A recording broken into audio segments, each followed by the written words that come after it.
Welcome to news అడ్డా. నేను శ్రీ సౌజన్య. ముందుగా headlines.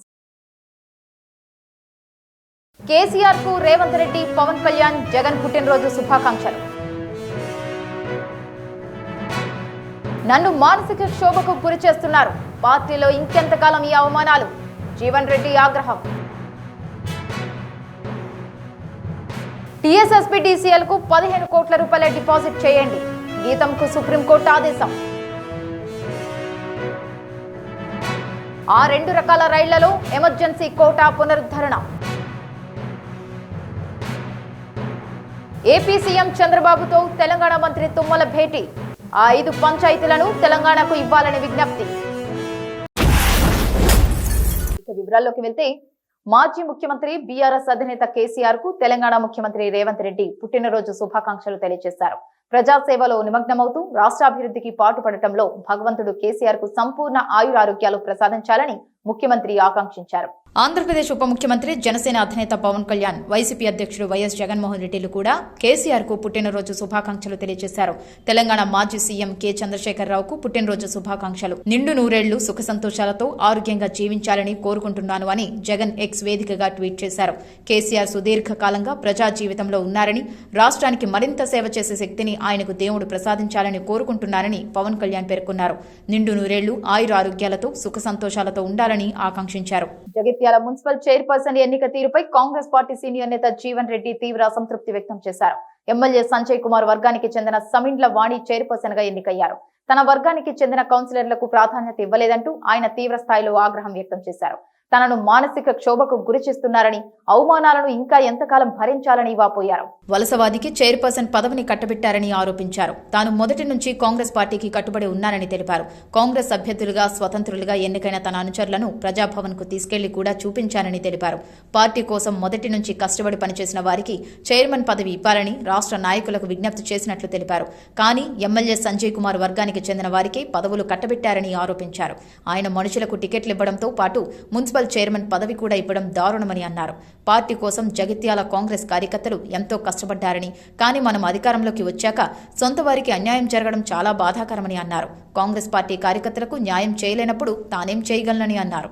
దక్షిణ తెలంగాణ విద్యుత్ పంపిణీ సంస్థ Gandhi institute of technology and management మధ్య కొనసాగుతున్న విద్యుత్ బకాయిల వివాదంలో సుప్రీంకోర్టు కీలక ఆదేశాలు జారీ చేసింది. గీతం విద్యా సంస్థ 4 వారాల్లోగా 15 కోట్ల రూపాయలను విద్యుత్ సంస్థ వద్ద డిపాజిట్ చేయాలని సర్వోన్నత న్యాయస్థానం ఆదేశించింది. ఉభయ పక్షాల హక్కులకు భంగం కలగకుండా ఉండేందుకే ఈ మధ్యంతర నిర్ణయం తీసుకున్నట్లు ధర్మాసనం పేర్కొంది. గీతం ఒక విద్యా సంస్థ అనే అంశాన్ని పరిగణలోకి తీసుకున్నామని, అందుకే తాత్కాలిక వెసులుబాటు కల్పిస్తున్నామని సుప్రీంకోర్టు స్పష్టం చేసింది. వీబీసీ ఫెర్రో అలైజ్ సంస్థ చెల్లించాల్సిన 118 కోట్ల రూపాయల విద్యుత్ బకాయిలను ఆ సంస్థతో సంబంధం ఉన్న గీతం చెల్లించాలని టీఎస్ఎస్పీడీసీఎల్ నోటీసులు జారీ చేసింది. బకాయిలు చెల్లించకపోతే విద్యుత్ సరఫరా నిలిపివేస్తామని కూడా హెచ్చరించింది. ఈ నోటీసులను సవాల్ చేస్తూ గీతం యాజమాన్యం హైకోర్టును ఆశ్రయించగా వివాదం పరిష్కారమయ్యే వరకు 54 కోట్ల రూపాయలు చెల్లించాలని హైకోర్టు డివిజన్ బెంచ్ ఆదేశించింది. అయితే ఈ ఉత్తర్వులను గీతం యాజమాన్యం ఈ నెల 5న సుప్రీంకోర్టులో సవాల్ చేసింది. జస్టిస్ పమిడిఘంటం శ్రీనరసింహ, జస్టిస్ అలోక్ ఆరాధేలతో కూడిన ధర్మాసనం నిన్న ఈ పిటిషన్ను విచారించింది.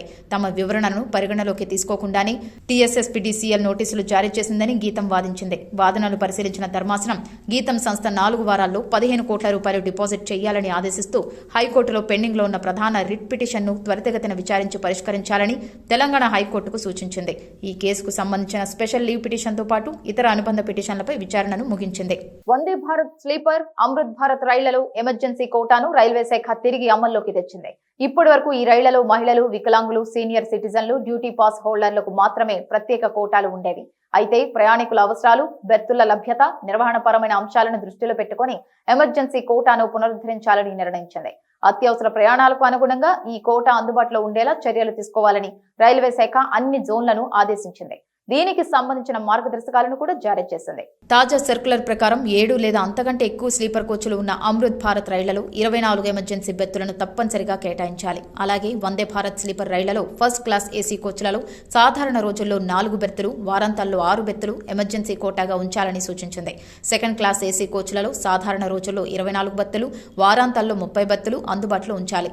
థర్డ్ క్లాస్ ఏసీ కోచ్లలో సాధారణ రోజుల్లో 24 బెర్తులు, వారాంతాల్లో 42 బెర్తులు ఎమర్జెన్సీ కేటగిరీ కింద కేటాయించాలని రైల్వే శాఖ స్పష్టం చేసింది. నిబంధనల ప్రకారం అత్యవసర పరిస్థితుల్లో ప్రయాణించాల్సిన వారికి ఈ ఎమర్జెన్సీ కోటా వర్తిస్తుంది. మెడికల్ ఎమర్జెన్సీలు, అధికారిక విధుల్లో భాగంగా అనుకోని ప్రయాణాలు, కుటుంబ సంబంధిత అత్యవసర పరిస్థితులు ఎదురైనప్పుడు ఈ కోటాను వినియోగించుకోవచ్చు. సాధారణంగా ఉన్నతాధికారులు ఎక్కువగా ఈ సదుపాయాన్ని ఉపయోగిస్తారు.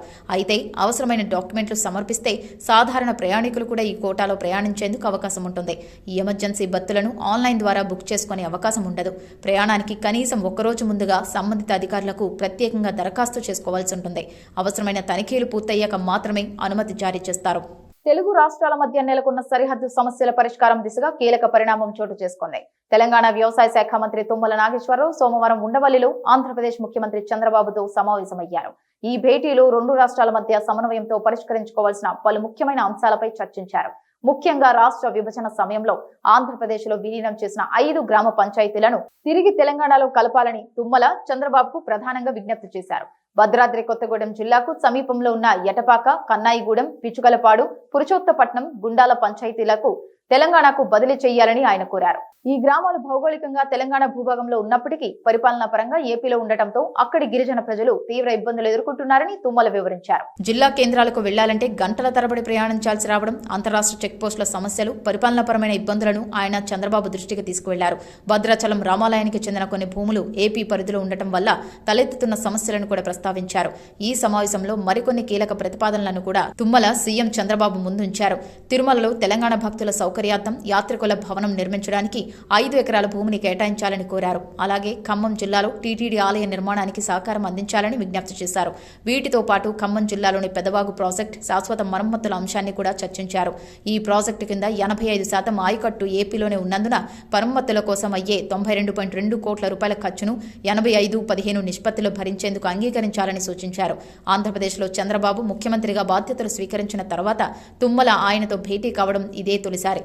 కేంద్రంలో ఎన్డీఏ ప్రభుత్వంలో చంద్రబాబు కీలక పాత్ర పోషిస్తున్నందున ఆయన చొరవ తీసుకుంటే దశాబ్దాలుగా ఉన్న ఈ సమస్యలు త్వరగా పరిష్కారమవుతాయని తుమ్మల ఆశాభావం వ్యక్తం చేశారు. ఇవి ఇప్పటివరకున్న బులెటిన్ అప్డేట్స్. మరొక బులెటిన్ తో మళ్ళీ కలుసుకుందాం. అంతవరకు సెలవు. నమస్కారం.